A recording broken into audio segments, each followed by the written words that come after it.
What are you doing? I'm taking a picture. Why? Because it's my new fuel pump and fuel filter. And this is a big fuel filter. And it looks like a trifecta of filters. And this was the best angle I could get. Like if I hold up here, I don't want it to drop too far. So I was just like holding it here. Yeah, it makes sense. I get it. Yeah. Let me see your new fuel pump. Filter. Fuel pump and filter?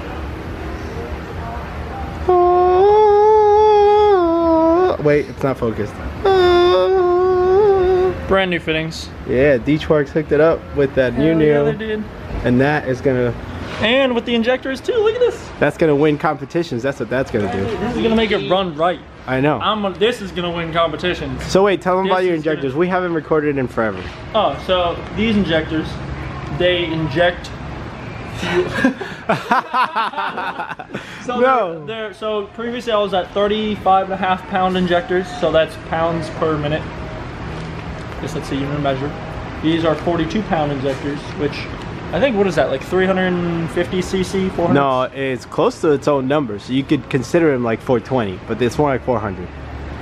We're blazing it with these injectors. Blazing through. These are LS3 size injectors. They're very tiny, and then he's got a little cup that they go in to make them fit.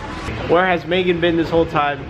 Right there. She just graduated. It's Dr. Megan. So it's Dr. Megan now. Oh, shit. Oh man, here we go. You gotta do the hair flip too. I gotta deal with this forever. Dr. Megan. Anyways, what Matt forgot to mention was that his old injectors were going. They were taken off and taken to get tested, and 4 of them were stuck open. So that's not good. We don't know why it did that or what happened, because those injectors worked previously. The fuel pump worked previously, but it all failed miraculously. Like, I mean, we should have known, but we've replaced everything else in this car. We should have replaced that too, right? But here we are, and Matt's installing the new fuel pump and filter. Then he's got to install the injectors, and then he also got HP tuners, his own HP tuners, so he can drop the fuel pressure like the fuel injector duty down to nothing and see if it still smokes with fuel. Check out this JDM fuel mount right here. Look at this. Quick release JDM. I like it. That is how every. Do you think this will pass tech? This is, I mean, it's not. Oh man, what if you would have hung it around here? I'll just add I'm gonna add you know another. I mean? I'm gonna add a zip tie. Like this on this just side.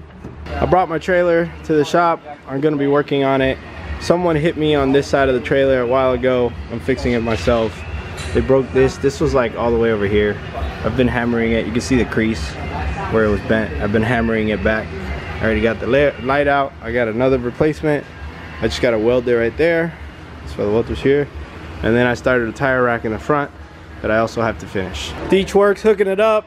Gave us a bunch of these injector air fresheners, and they also sent us a cape. It's a cape. The D-Tworks cape V2. Okay, only special superpower people. So if you see me running through the pits with this, like, do like a sample run. Hold on. You gotta come from the office and just like.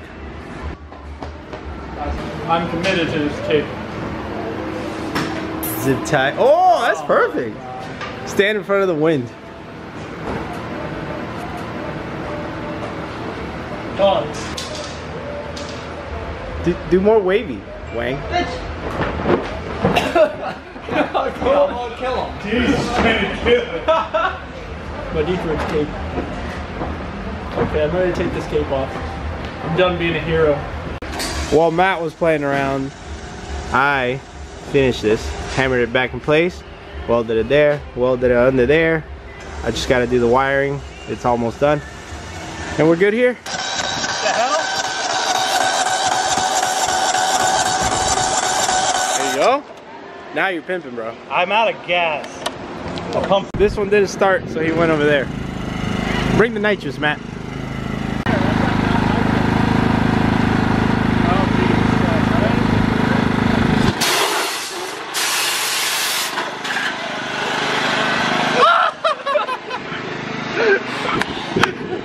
Dear God.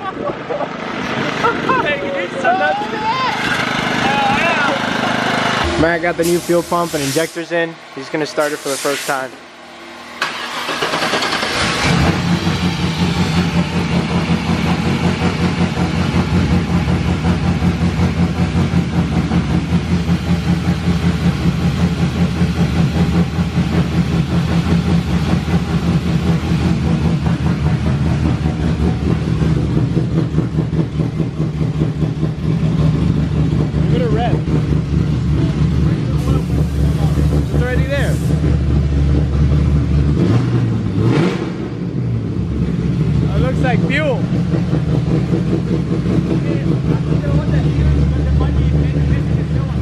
turn it off.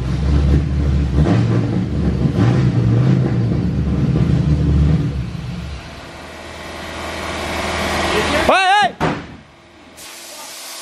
Wang almost got died. No, I wasn't. I watched it. Didn't even touch the hood. You're smoking a little out of the overflow. So, Whew, that's hot. It got really hot really fast.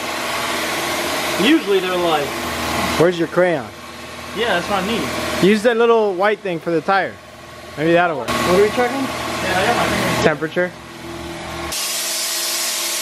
Yeah, hot. It fell apart. Do the back side, yeah. Hot. Hot.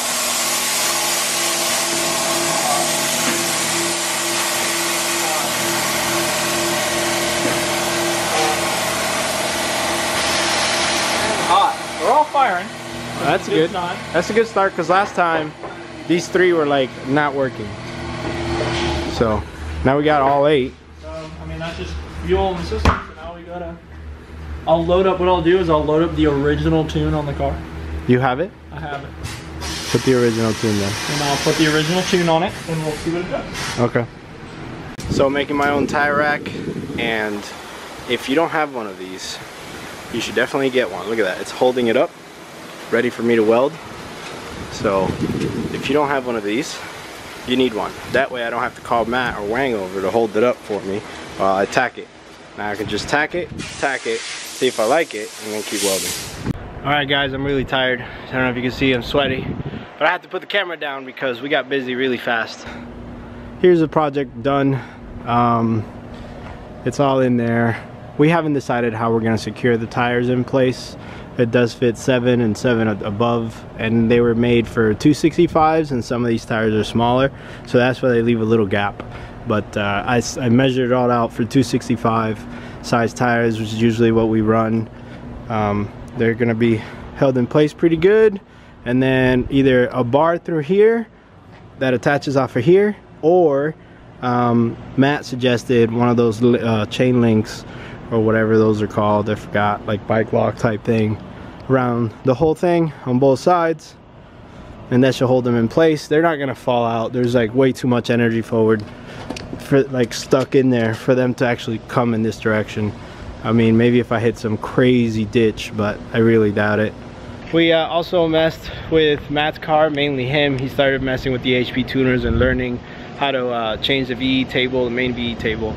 He went from 35-pound injectors to 42, so he did the percentage. It turned out to be like 21% difference, so he subtracted 21% off the fuel curve, and it ran better, but it still sounds like 1 or 2 cylinders are misfiring randomly. We can't figure out why. It is raw fuel coming out of the exhaust too, and it smells like fuel the whole time. I have a slight headache between the welding and the fuel from his car, the fumes inside the shop. So I don't know how that's going to turn out. Hopefully in the next video we'll be able to address it. And we have, what's today, Saturday, and we leave on Friday for North Carolina for round 2 of Pro-Am.